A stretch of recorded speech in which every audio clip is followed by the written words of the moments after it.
Hello दोस्तों, देवभूमि Vimla blog में आप सबका स्वागत है। दोस्तों, आज एकादशी है। इस एकादशी को इंदिरा एकादशी के नाम पर जाना जाता है। ये आश्विन मास के कृष्ण पक्ष में ये एकादशी आती हैं। तो आज मैं इसी इंदिरा एकादशी की कथा आपको सुनाती हूँ। सुनिएगा। एक समय महाराज युधिष्ठिर भगवान कृष्ण से पूछते हैं, हे मधुसूदन, आश्विन मास की कृष्ण पक्ष में आने वाली का नाम क्या है? तो भगवान श्री हरि विस्तार से उनको सुनाते हैं और इस व्रत का पालन करने से जो भी फल प्राप्त होता है, ये सब श्री हरि कृष्ण युधिष्ठिर जी को सुनाते हैं। ये इंदिरा एकादशी है और इस व्रत का पालन करने से अपने पापों का नाश होता है। यह अश्वमेध यज्ञ करने के बराबर फल देता है। सतयुग के समय में सासमती नगर में एक इंद्रसेन नामक राजा रहते थे। उनके राज्य में प्रजा बड़ी सुखी थी। वो अपनी प्रजा का अपने बच्चों की तरह पालन पोषण करते थे। उनके प्रजा में कोई दुखी नहीं था। वो प्रजा की भलाई के लिए हर समय तैयार रहते थे।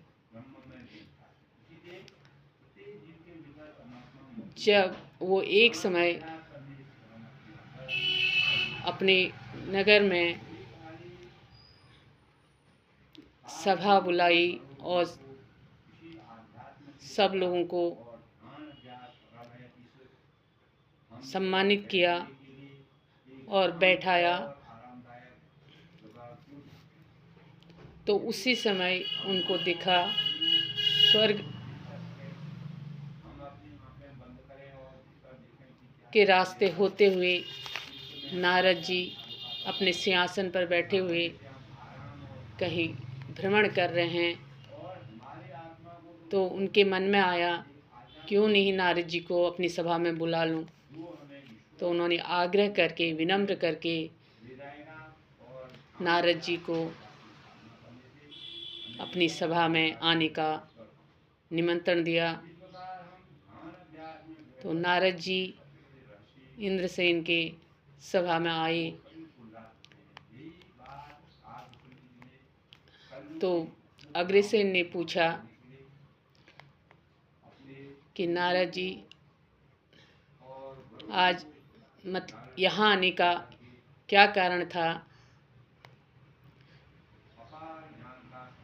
तो उन्होंने कहा, मैं ब्रह्मलोक से यमलोक का भ्रमण करके आया। वहाँ आने का कि एक लोग जो नरक की जिंदगी यमलोक में भुगत रहे हैं, वो उनके कर्मों का फल है। वो तरह तरह की यातनाएं वहाँ मिल रही हैं।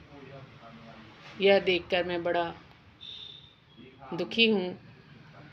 और वहाँ मैंने आपके पिताजी को भी देखा, जो कि वो बहुत ही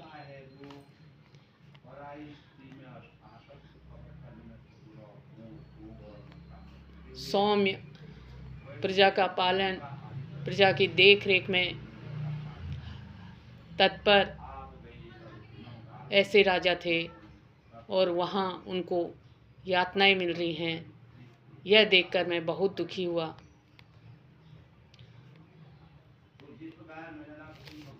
तो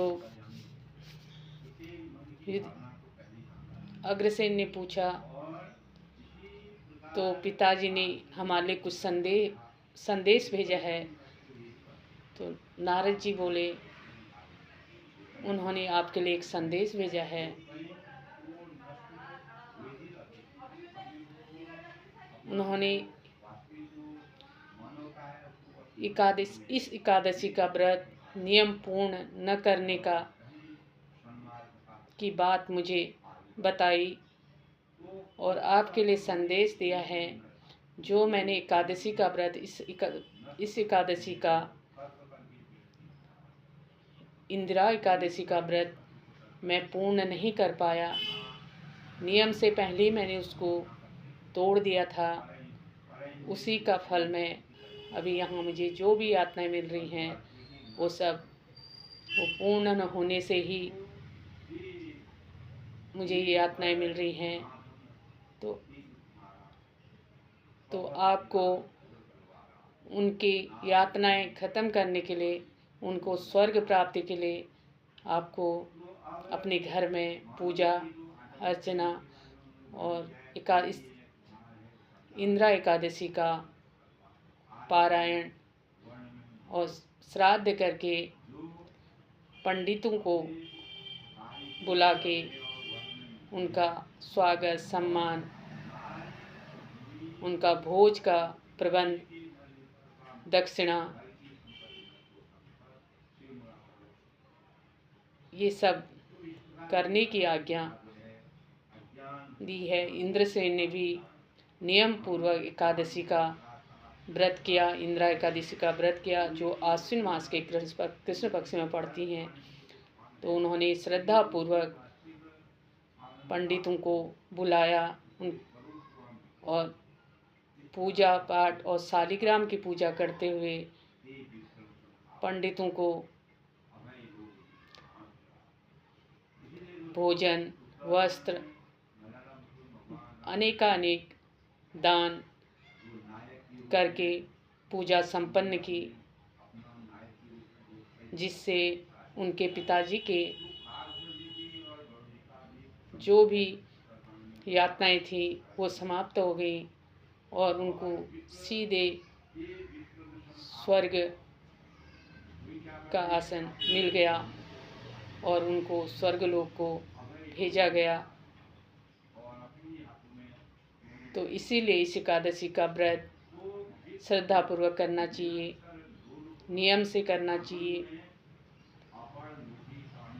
आज एकादशी व्रत में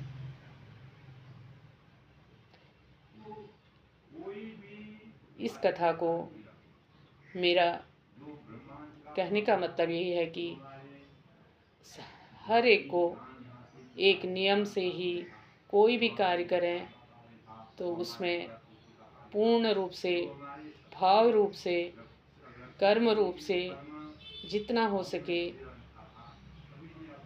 भगवान का स्मरण करते हुए, श्री हरि का स्मरण करते हुए, माला जप करते हुए सुबह शाम भगवान विष्णु का जाप करके